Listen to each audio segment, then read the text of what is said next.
Two Shriji food. હું છું મનીષા ઠક્કર. આજે આપણે બનાવીશું ઢાબા સ્ટાઇલ પનીર ભુરજીની સબ્જી. આ પનીર ભુરજીની સબ્જી ઘરે બનાવવી ખૂબ જ સરળ છે અને મોસ્ટલી ઘરમાં રહેલી સામગ્રીથી જ આ બની જાય છે. તો ચાલો આને બનાવવાનું શરૂ કરીએ.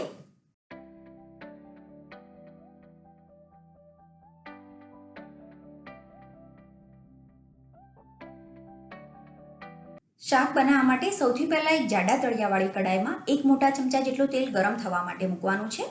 તેલ એકદમ સરસ ગરમ થઈ જાય એટલે ગેસ ધીમો કરી દેવાનો અને એમાં એક તમાલપત્ર, એક સૂકું લાલ મરચું, 2 થી 3 લવિંગ અને 4 થી 5 કાળા મરી ઉમેરીશું અને એને થોડું સાંતળી લઈશું. તમારે આખા મસાલાને થોડા અધકચરા વાટીને ઉમેરવા હોય તો પણ ઉમેરી શકાય. આ થોડું સંતળાઈ જાય પછી આપણે એમાં અડધી ચમચી હિંગ ઉમેરીએ. કમ્પ્લીટલી ઓપ્શનલ છે, તમારે ના ઉમેરવી હોય તો સ્કીપ કરી શકો છો. પછી 3 ઝીણા સમારેલા લીલા મરચાં ઉમેરીશું. તમે જો લસણ અને ડુંગળી ખાતા હોય તો તમારે 4 થી 5 કળી જેટલું લસણ અધકચરું વાટીને અને 2 મીડિયમ સાઇઝની ડુંગળીને ઝીણી સમારીને મરચાંની સાથે જ ઉમેરી દેવાની અને એને પણ મરચાંની સાથે સરસ રીતે સાંતળી લેવાનું છે. તો મરચાં સરસ રીતે સંતળાઈ ગયા છે. હવે આપણે આમાં 5 મીડિયમ સાઇઝના ટામેટાં છીણીને આમાં ઉમેરવાના છે. ટામેટાને ધોઈને પછી જે મોટી છીણી હોય છે એનાથી છીણી લેવાના. હવે આને સરસ રીતે મિક્સ કરી લઈશું અને અત્યારે ગેસની ફ્લેમ મીડિયમ રાખવાની છે. આપણે ઢાબા સ્ટાઇલ પનીર ભુરજીની સબ્જી બનાવીએ છીએ એટલે મોસ્ટલી જે ઢાબાની સબ્જી હોય છે એમાં ખડા મસાલાનો ઉપયોગ થતો હોય છે. સાથે જ એમાં જે ગ્રેવી બનાવવા માટે ડુંગળી કે ટામેટાનો ઉપયોગ થતો હોય એને ઝીણું સમારીને કે આ રીતે છીણીને ઉપયોગમાં લેવાતું હોય છે. ટામેટા તેલની સાથે સરસ રીતે મિક્સ થઈ જાય પછી આપણે એમાં સ્વાદ પ્રમાણે મીઠું ઉમેરીશું. અહીંયા મેં લગભગ અડધી ચમચી જેટલું મીઠું ઉપયોગમાં લીધું છે. મીઠાને પણ આની સાથે સરસ રીતે મિક્સ કરી લઈશું.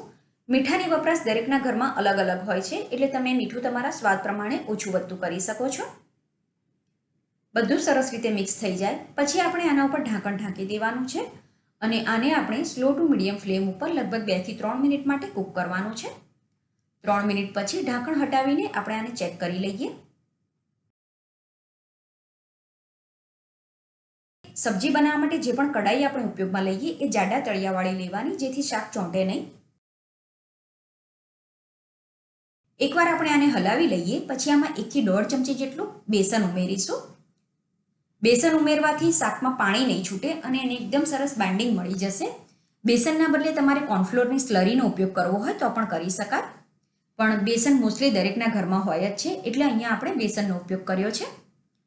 તો બેસન પણ ટામેટાની સાથે સરસ રીતે મિક્સ થઈ ગયું છે. આ રીતે આ મિક્સ થઈ જાય પછી ફરીથી ઢાંકણ ઢાંકી દેવાનું જેથી તેલની સાથે જે બેસન આપણે ઉમેર્યું છે એ પણ પ્રોપર કૂક થઈ જશે અને એનો સહેજ પણ કાચો ટેસ્ટ નહીં લાગે. તો ફરીથી આને ઢાંકણ ઢાંકીને આપણે લગભગ 2 મિનિટ માટે કૂક થવા દઈશું. 2 મિનિટ પછી ઢાંકણ હટાવીને સબ્જીને સરસ રીતે મિક્સ કરી લઈએ. આને મિક્સ કરી લઈએ પછી આમાં જરૂર પ્રમાણે પાણી ઉમેરીશું. તો અત્યારે મેં લગભગ 1/3 કપ જેટલું પાણી ઉપયોગમાં લીધું છે. પાણી તમારી જરૂર પ્રમાણે તમે ઓછું વધતું કરી શકો છો. તો પાણીને પણ આમાં સરસ રીતે મિક્સ કરી લીધું છે. ફ્રેન્ડ્સ, આની સાથે જ મેં ચેનલ ઉપર બીજી પણ ઘણી બધી અલગ અલગ પ્રકારની પંજાબી રેસીપી બતાવેલી છે જેની લિંક પણ મેં ઉપર આઈ બટન ઉપર અને નીચે ડિસ્ક્રિપ્શન બોક્સમાં આપેલી છે, તો ત્યાંથી તમને બીજી પંજાબી રેસીપી જોવા મળી જશે. હવે આના ઉપર ઢાંકણ ઢાંકી દઈએ અને લગભગ 1 થી 2 મિનિટ માટે આને કૂક થવા દઈશું.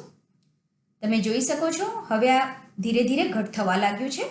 આ સમયે આપણે આમાં એક મીડિયમ સાઇઝનું ટામેટું બિયા કાઢીને સમારીને આમાં ઉમેરીશું.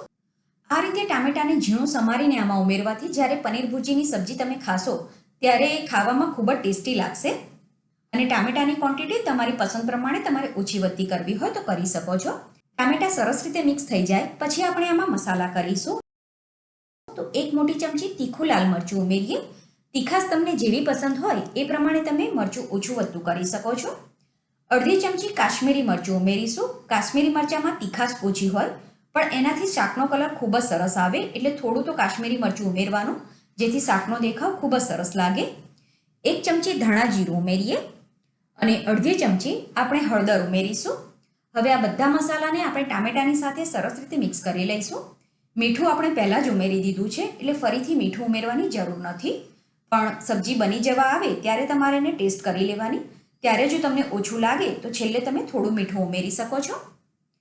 મસાલા પણ સરસ રીતે મિક્સ થઈ ગયા છે પણ મસાલાને પણ આપણે થોડા કૂક કરવાના છે. તો આ સમયે લગભગ આપણે 1/4 કપ જેટલું પાણી ઉમેરીશું, જેથી જે મસાલા આપણે ઉમેર્યા છે એ પણ સરસ રીતે કૂક થઈ જાય. એકવાર આને હલાવી લેવાનું અને ફરીથી આપણે આના ઉપર ઢાંકણ ઢાંકીને આને મીડિયમ ગેસ ઉપર 1 થી 1.5 મિનિટ માટે કૂક થવા દેવાનું છે. ફ્રેન્ડ્સ, અત્યારે જે માપ લીધું એનાથી તમે 4 વ્યક્તિને સર્વ કરી શકો એટલી પનીર ભુરજીની સબ્જી બનીને તૈયાર થાય છે. હવે આપણે ઢાંકણ હટાવીને સબ્જીને ચેક કરી લઈએ. શાક તળિયે ચોંટે નહીં એનું ખાસ ધ્યાન રાખવાનું. અને આ રીતે આ કૂક થઈ જાય એ પછી આપણે આમાં 2 ચમચી મલાઈમાં 1 ચમચી જેટલું દૂધ મિક્સ કરીને આમાં ઉમેરવાનું છે. મલાઈ અને દૂધના બદલે જે અમૂલનું ફ્રેશ ક્રીમ આવે છે અથવા તો જો કુકિંગ ક્રીમ તમારી પાસે હોય અને એ ઉપયોગમાં લેવું હોય તો પણ લઈ શકાય. પણ અત્યારે લોકડાઉનનો સમય ચાલે છે અને ક્રીમ દરેક જગ્યાએ અવેલેબલ નથી હોતું અને મલાઈ અને દૂધ દરેકના ઘરમાં મળી રહેતું હોય છે. એટલે અત્યારે આપણે ક્રીમના બદલે મલાઈ અને દૂધનો ઉપયોગ કર્યો છે અને આનાથી પણ આપણને સેમ એવો ટેસ્ટ અને ટેક્સચર મળી જાય છે. અને જ્યારે પણ તમે મલાઈ કે ક્રીમનો ઉપયોગ કરો ત્યારે સબ્જી પ્રોપર કૂક થઈ જાય એ પછી તમારે એને ઉમેરવાનું.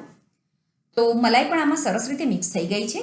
છેલ્લે આપણે આમાં 200 ગ્રામ જેટલું પનીર ઉમેરીશું અને પનીરને આપણે આ રીતે મોટી છીણીથી છીણીને ઉમેરીશું.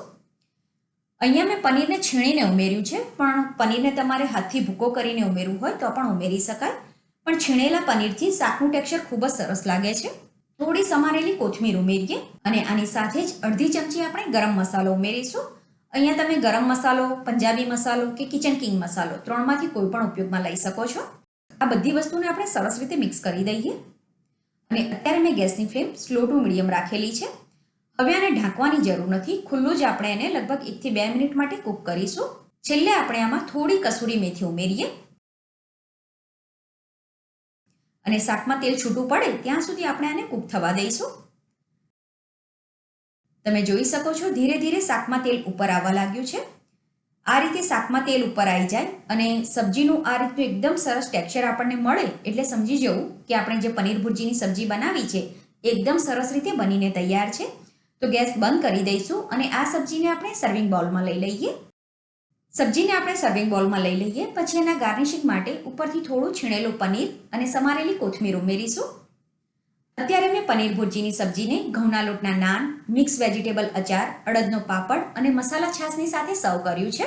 મિક્સ વેજીટેબલનું અચાર અને ઘઉંના લોટના નાન કેવી રીતે બનાવવા એ બંનેની રેસીપી મેં પહેલાં જ તમારી સાથે શેર કરેલી છે અને તમારે જો એ જોવી હોય તો ડિસ્ક્રિપ્શન બોક્સમાં એની લિંક પણ આપેલી છે. આ પનીર ભુરજીની સબ્જી ખૂબ જ ટેસ્ટી અને ચટાકેદાર બને છે, તો તમે પણ બનાવીને જરૂર ટ્રાય કરજો. આઈ હોપ તમને મારી આજની રેસીપી પસંદ આવી હશે.